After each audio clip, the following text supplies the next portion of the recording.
Good morning. Happy Friday. It's just after 10 o'clock, and I am very excited. We're going to be talking about one of my favorite subjects today, Back to the Future. And we have Mr. Brad Gilmore, who's going to be zooming in via video to talk about his brand new book. And I'm going to let him share all about that. And we're going to find out when it started, how you can get it today. Here we go. Good morning. This is KHEA Radio, 99.5 FM. This is Kickstart, and I'm excited because I have Mr. Brad Gilmore, not necessarily quite in studio, but I'm going to let him tell us where he's coming from today. What's up, Brad? How you doing? Hey, what's going on, Gardy? I'm excited to be here. You know, I'm in the mean streets of Friendswood, Texas, right outside of Houston, Texas. But I'm in my home studio that I've arranged during this quarantine that I've set up, and I'm very proud of myself. You know what I mean? I'm not the handiest of handymen, but I'm proud of myself for being able to pull this off. Yes, you're the boat. The best, right? I am. Hold on. Here we go. Yeah, I'm the dream boat as well. I'm the boat and the dream boat, so I'm all in one. Yeah. So let everybody know who's tuning in, whether they're listening on 99.5 FM, they're watching on Facebook, or they're going back and listening on a podcast, format platform. What do you have going on? Because you have a ton of things going on. Yeah, man. You know, unfortunately, the quarantine for me hasn't been the most relaxing and restful overall. You know, I mean, of course, Booker T and I still rocking our show, The Hall of Fame. We aren't on the air right now. We're only live on our Reality of Wrestling YouTube channel until, things blow over.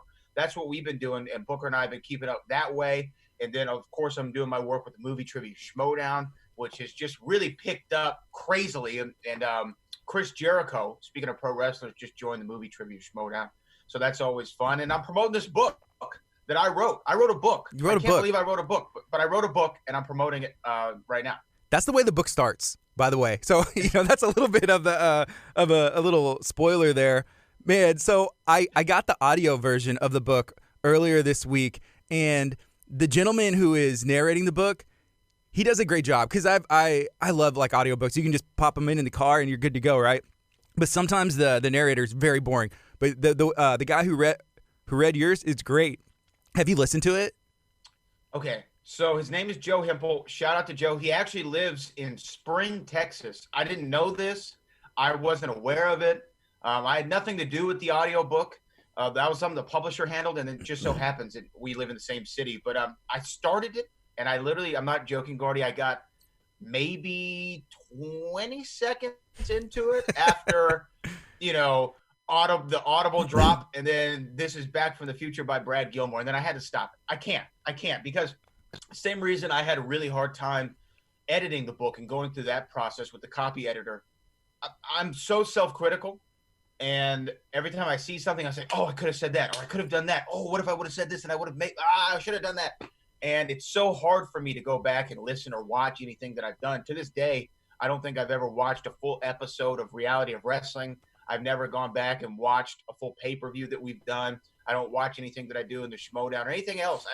I'm so self-critical that I just have to stay away from it. Yeah, well, I watch your stuff all the time. Even last night, I was watching the Will All Day Brendan Steen match. The ladder match. I was watching that last night because Brendan had shared it out, and it's a great match. But obviously, you are one of the voices of Reality of Wrestling, and man, I love all your work that you do there as well.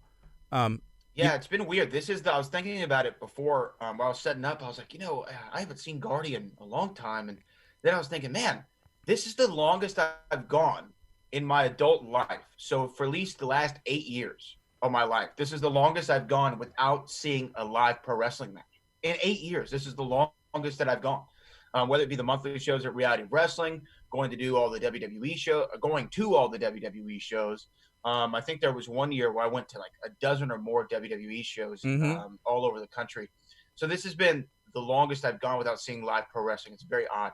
Yeah, and then for ESPN, you get to go all over the country and cover even like UFC events and other stuff, other sporting events, right? Yeah, that was one of the things that Booker and I really lucked into, because so when we started the show, I was the wrestling fan. I am the wrestling fan still to this day. Booker was UFC boxing. That was his bag. And I had a peripheral understanding of it, but we always talked it. So then I kind of became more and more interested in it. And then when we got over to ESPN, I'll never forget, I was eating lunch at Papados, which is a great place to eat lunch. I love Papados. I'm head deep into a Greek salad. Yeah. I got a little extra feta going. You know what I mean? And I got an email saying, "Do y'all want to go to the Manny Pacquiao fight in Las Vegas?" And I was like, "Yeah." And that was the first fight Booker and I covered. And since then, we've gone on to see the biggest heavyweight fight of all time, or at least of this last couple decades. Deontay Wilder and Tyson Fury in Vegas. Saw Deontay Wilder fight Luis King Kong Ortiz. Went to Errol Spence Jr. versus Sean Porter in Los Angeles. So we've really been blessed with our connection over there with ESPN. I got to shout out to Tracy and Judy over there, who always hook us up at the fights. And it's been that's been crazy. That's been really crazy. And the craziest thing, Gardy, was while I was writing this book, it's the busiest I've ever been in my life. Uh-huh. So not only was I doing all my reality wrestling duties, helping write, produce the show, do the commentary, help all the planning of some of the matches and stuff like that. Not only was I doing my movie trivia Schmodown stuff, which they were flying me to essentially on a monthly basis, either to Los Angeles. We did a show here in Houston, went to New York. We're all over the place then. Not only was I doing that, not only was I covering the boxing events, which they were flying us out, it seemed like every other week to Las Vegas, or LA or what have you. I was also in my last semester of college, and I was taking 18 hours. 18 hours? Yes, 18 hours of classes. And then on top of that, Booker and I were doing our show 3 nights a week from 9 to 11 p.m., and I was trying to maintain a successful relationship with the Float, the finest lady of all time, my girlfriend. And it was the busiest time. And then I was trying to write this book in between all those other things. In between. So it was the craziest time of my life. It was nuts. Brad, you need to write a book on time management. And I think that there's a lot of people who would be very, very interested in that. I would be. That's impressive. Yeah, I was impressed with myself a little bit, not to pat myself on the back too much, but I was impressed with my ability to pull that off and still find some time for video games and the WWE Network. Yeah, so let's talk Back to the Future. What's the name of the book, and how can people get it, first of all? So if you're watching right now, you can see this beautiful poster of myself behind me. And the name of the book is Back from the Future, a celebration of the greatest time travel story ever told. And I have this as a reminder. So it's on Amazon.com, BarnesandNoble.com, Audible. You can get the audiobook, Apple Books, IndieBound, Books A Million. There's many different retailers where you can find the book. It's available in hardcover, ebook, and audiobook. And I'm really proud of it. When it was released, when the pre-order was released, it went to #1 the day that it was released in its movie category. When we released the book, it went to #1 as a bestseller. And I've been really taken aback by the support and the love that people have given me, because I thought, okay, I have Back to the Future, the podcast. I love Back to the Future, and I got a little audience there who will definitely support and buy the project. But then I didn't know, it's kind of a niche subject. Even though everybody loves Back to the Future, it's like, how many people really want to go out there and buy a book and read about Back to the Future?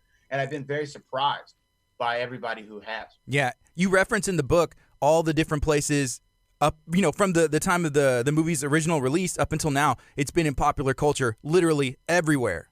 Yeah. Yeah, I mean, the biggest movie of all time, Avengers Endgame, references Back to the Future more than once.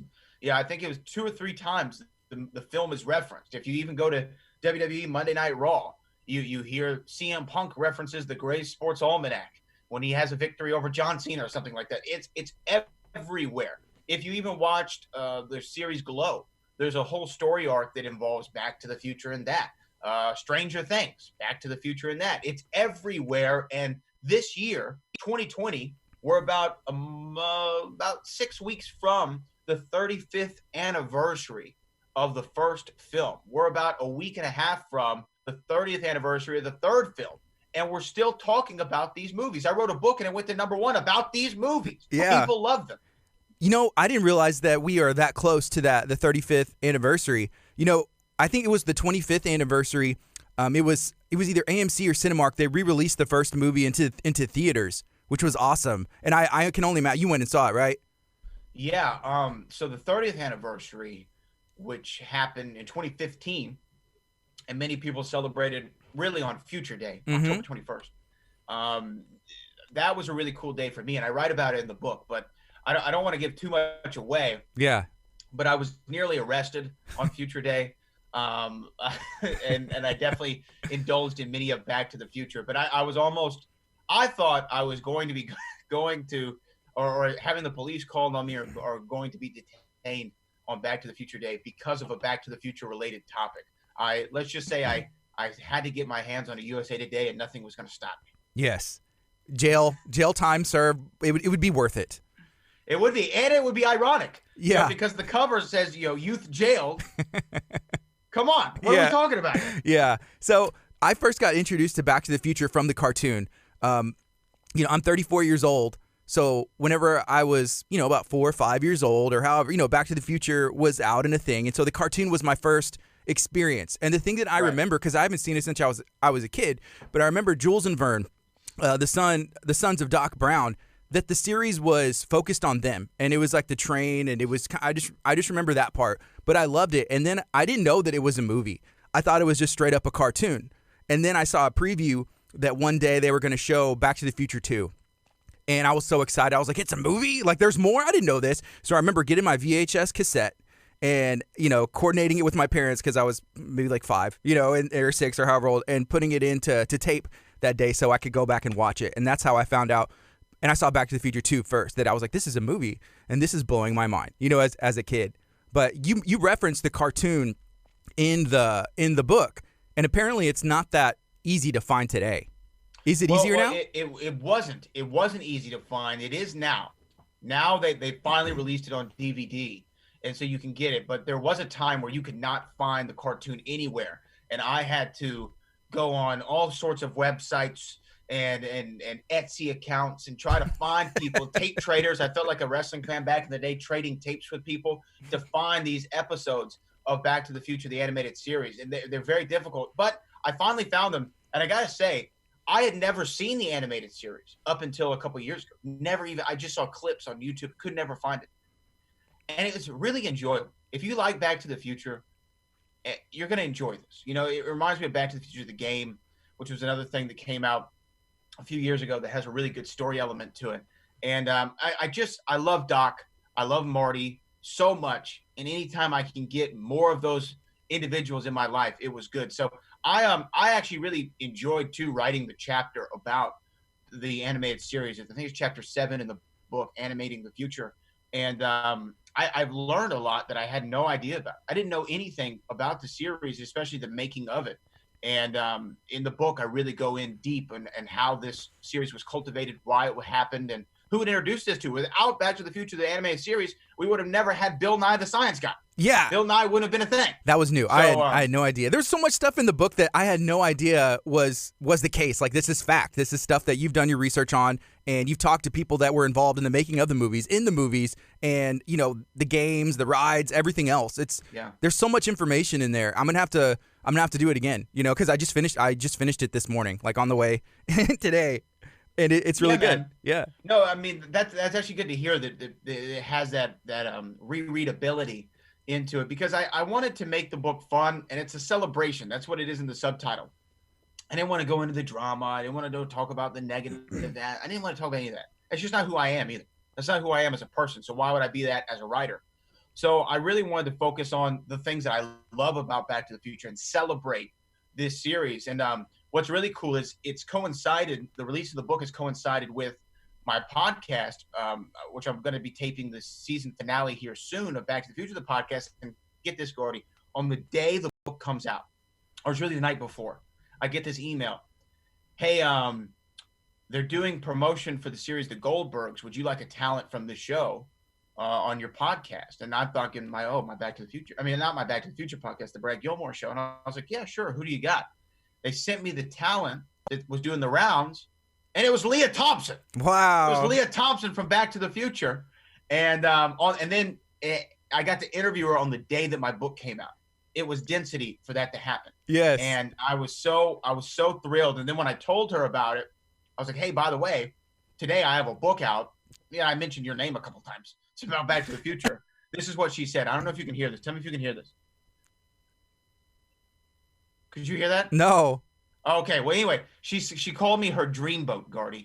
She called me her dreamboat, and that was a bucket list item that I could scratch off. Wow. That's awesome. Yeah. And that's things like you mentioned. It's density. It's destiny. It is. Yeah. It was meant to be for things just to fall in line like that. But man, that's so cool, Brad. I have to tell you, I am jealous. I am jealous that you wrote a book about Back to the Future. You kind of dropped it out of nowhere, and I just have to be honest with you about that. But man, it's a great book. I just finished it this morning. Looking back, is there anything that you weren't able to touch on or didn't touch on maybe enough and say like, oh, I wish I would have added that in there? I'm sure like in 5 years, I'll be like, why didn't I write a chapter on this? But is there anything already? So, yes, there is. You're the first person to ask me that. But I was reading a book after I turned in my manuscript, and it was the new Howard Stern book. And I just think that he's such a great interviewer. He's a crazy dude, but he's such a great interviewer. So I wanted to read it and see if he could give me any insight. And what was cool is he transcribed some of his favorite interviews into this book.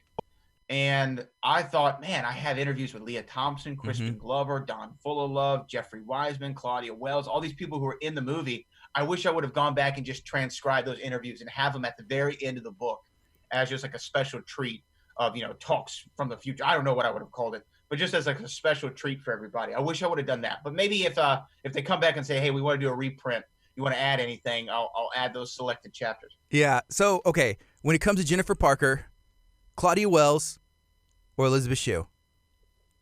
Claudia Wells. Okay, it's got to be Claudia Wells because first off, I have like somewhat of a relationship with her, and she's a very nice, sweet, God-fearing person, and I love her.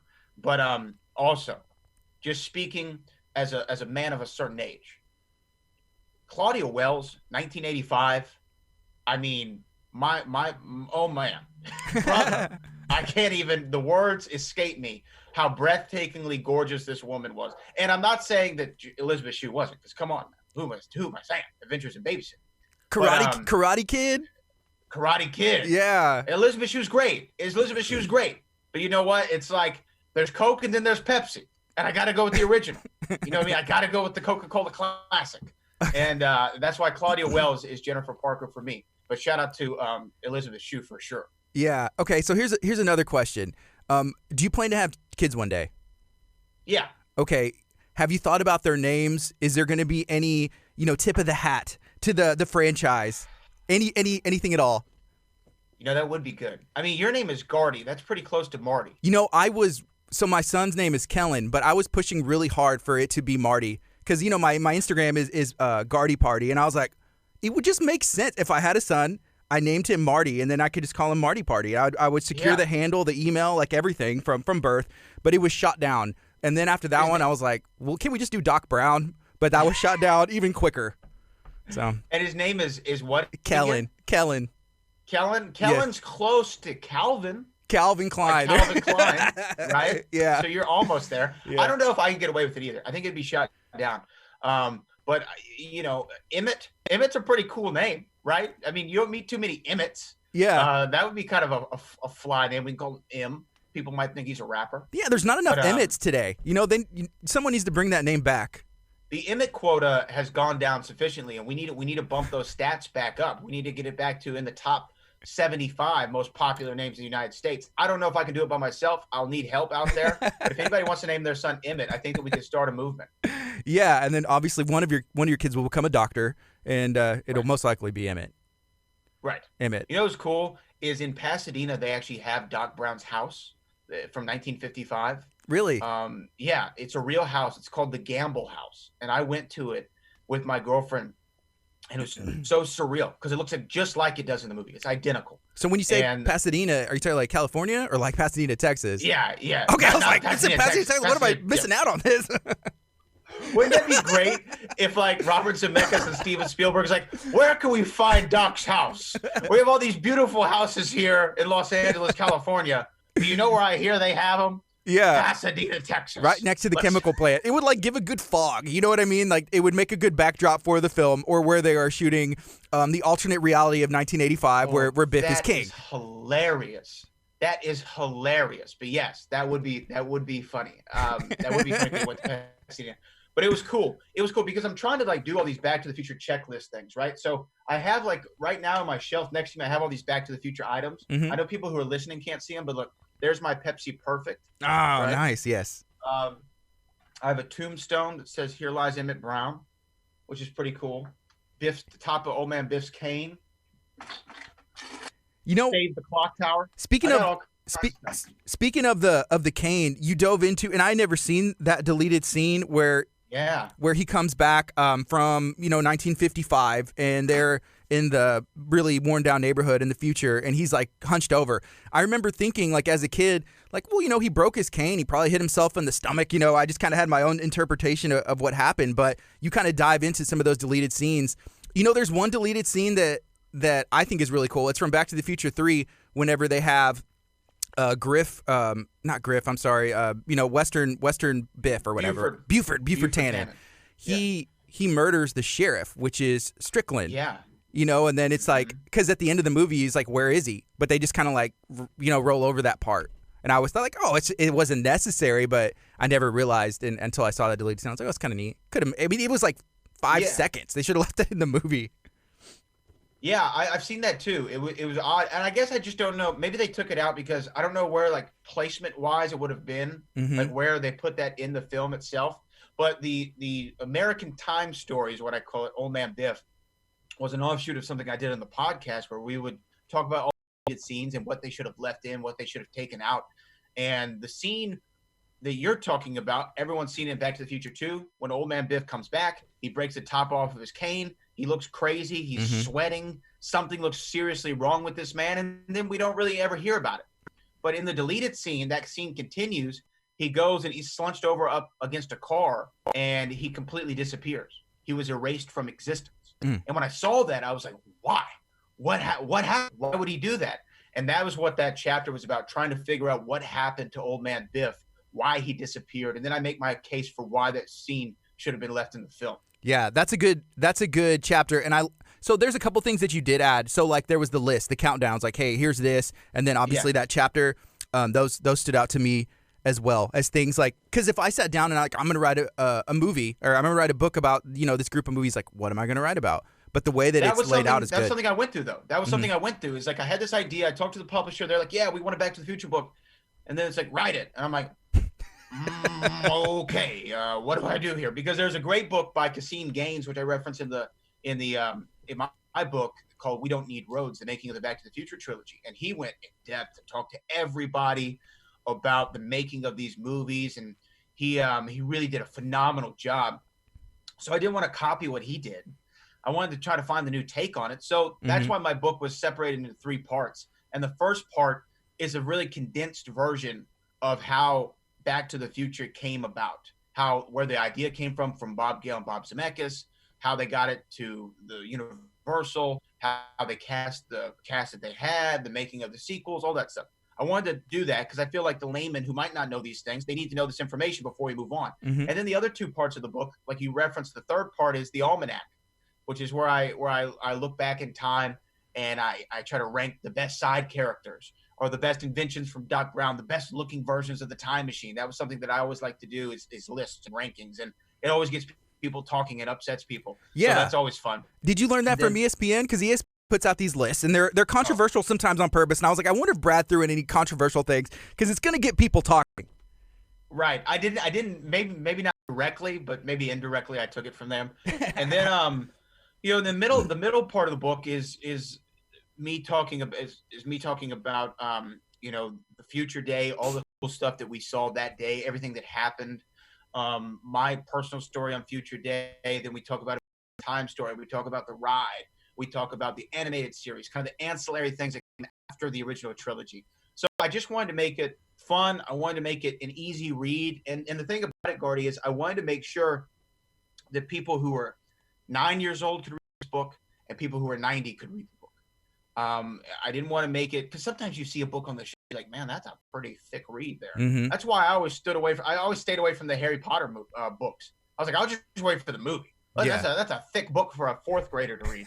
So I didn't want anyone to be intimidated by it. And I want it to be something that you could just have, put it in your purse, put it in your backpack, put it on your coffee table, put it wherever, and pick it up and read. And And I think that I accomplished that. And so I wanted to make it, like I said, a celebration for all ages and for all time. Yes, because it does. You mentioned, hey, someone's 90, someone's 9. They watch that movie, they're going to be entertained. There's things that they're going to catch on to and be like, that's really cool. My son, he's 7. He's my oldest, and he sat down and was watching it. He was trying to get out of doing his homework, because it's all at home now. But he was just like, he was asking me questions because he knows that I'm a fan. And it's on Netflix right now. All 3 movies are straight up on Netflix. Like, there's people that are commenting and like, hey, I just watched that movie. Yeah, it's on Netflix, and if you haven't seen it, what are you doing? Go watch it today. Right? What's crazy is some of these movie theaters that are just now opening up and they don't have any new movies to show. The first, and I'm not making this up, 3 or 4 theaters I've seen the news stories. The first movies that they've been showing are the Back to the Future movies. They're like, well, if we need to get people in the theater, we could play Back to the Future. Everybody wants to see that movie on a big screen. Definitely. And it just is a testament to these movies standing the test of time. Mm-hmm. They really have. And I'm excited to see, if we ever get anything more, because I know we got a new Ghostbusters movie coming out next year. It's supposed to be this year, but maybe we see more Back to the Future down the line. Maybe we don't. But I think that you're right. If you're 9 or if you're 90, you're going to watch these movies and you're going to resonate with something. Something's going to get you. When you're a kid, it's definitely time travel. This is awesome. I want a DeLorean. When you get kind of your and I's age, you're kind of like, oh man, that'd be pretty cool to know how my parents were, at our age. Like, man, maybe we could have been friends. Maybe we could have related to each other. Maybe I could have helped my dad out of a jam. And then when you get older, my dad's 75, and we watched the movie together recently. And when he watched it, I think he's remembering simpler times in the 1950s. And oh man, I remember when all the bellhops or whatever they're called used to come out and air up your tires and fill up your gas tank and do all this stuff. So I think no matter what period you are in your life, there's something that you're going to connect with. Definitely. So in the first part of the book, part 1, it's broken up into 3 parts. Part 1, you were given some of the history, and there was a lot of stuff that I learned as well, even being a fan of the movies. But I knew that they had replaced original Marty with Michael J. Fox.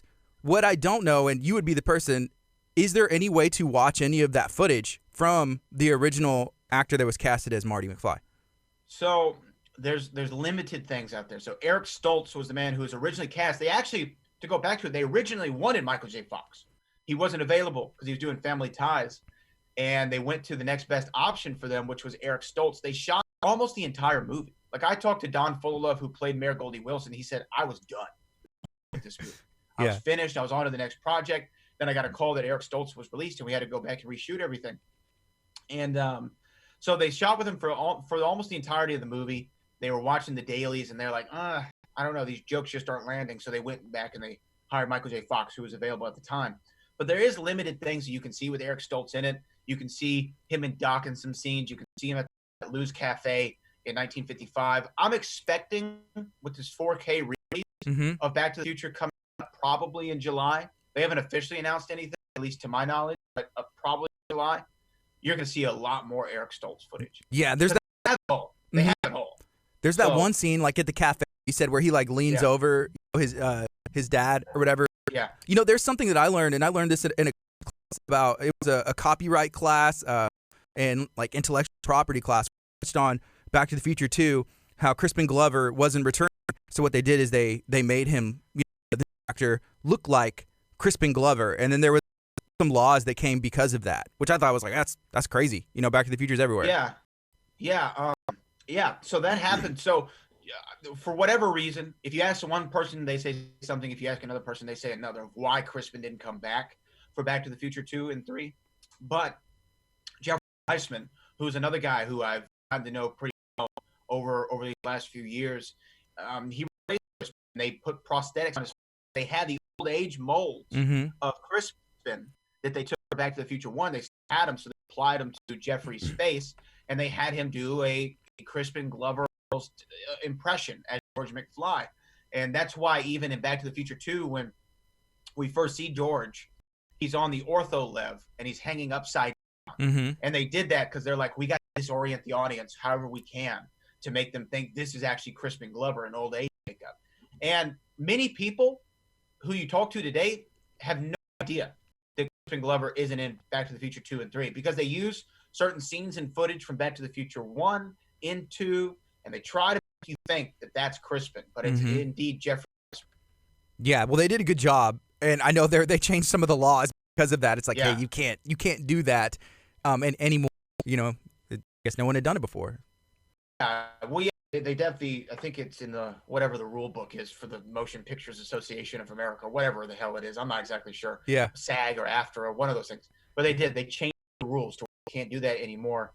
And Crispin Glover is still, to me, his performance as George McFly is iconic. And when I got to talk to him a couple months ago, I was just marking out, to use a wrestling term, to talk to him about Back to the Future. And he was actually receptive, and he wanted to talk. He wanted to talk a little bit about his character, George McFly, because even if you have bad blood, right, with however the situation went down or with the filmmakers, whatever, you still can appreciate the performance that you put in. And he put in a phenomenal performance as George McFly. Brad, what's next for you? Life after quarantine. Right now, things are kind of on the down low, but things are starting to open back up, and hopefully some normalcy will come back. What's next for Brad Gilmore? I'm hoping that we get back to reality of wrestling pretty soon. I'm itching to call some matches and to get back in the middle of the action. And don't be shocked if, I don't know, you might hear of another out of nowhere coming down the road. I don't know. Yes. I said that I would never want to write a book again because it was such a hard process. Because I'm such a collaborative worker, I like to work with people. And on this book, I worked by myself in a room with a keyboard and a computer, for months. So I don't want to do that again. But I have some ideas that I'm kicking around. We might have something in the works, Gardy. That's all I'm saying. I love it. I think, you can't help it. Because there's a lot of stuff. I mean, you touched on some of the stuff that you do, but you are also a musician. And there's so many other things. It's ridiculous. The boat. I'm the boat, Gardy. The best of all time. Brand's opinions are true. I'm the boat. Yeah. Speaking of the boat, I'm thinking about your hair, because there's been a thing where it's like, oh, have you been able to get your hair like cut and stuff? And I know they opened up. It's kind of like it's a trademark. It's great. It's the best hair in the game. Right. Thank you. I appreciate that. And it is. You're right. You've never told the line. But I did get it cut. I hit my barber up and I was like, hey man, like I'm dying here. What can we do? Yeah. He said, I got all my equipment at the house. If you feel comfortable coming over, we can do it. I was like, I'm there. Text me the Addy. I'm showing up. Yeah. And so I got my hair cut at my barber's house, but I'm hoping, I think they're open now, right? Can we go to the barber shops yet? I'm not sure. Yeah, we can. They opened them, but I think they're all, it's at their own discretion, and then there's certain rules that they have to follow. And I've seen a lot of local places that are doing, really good jobs of, limiting the people and everything else. But what's something else? Is there something that you miss during this time that you haven't been able to do? Mine is movie popcorn. Do you have anything that instantly comes to mind? Movie popcorn is a really good one, or the movie hot dog. I'm a big fan of. Mm-hmm. I think just the communal experience of eating at a restaurant is what I've missed the most. I love restaurants. I like going out. I like being at a table. I like feeling like because you feel like royalty when you're at a restaurant, right? Like you feel like anything that I want, they bring it to me. Yeah. Right.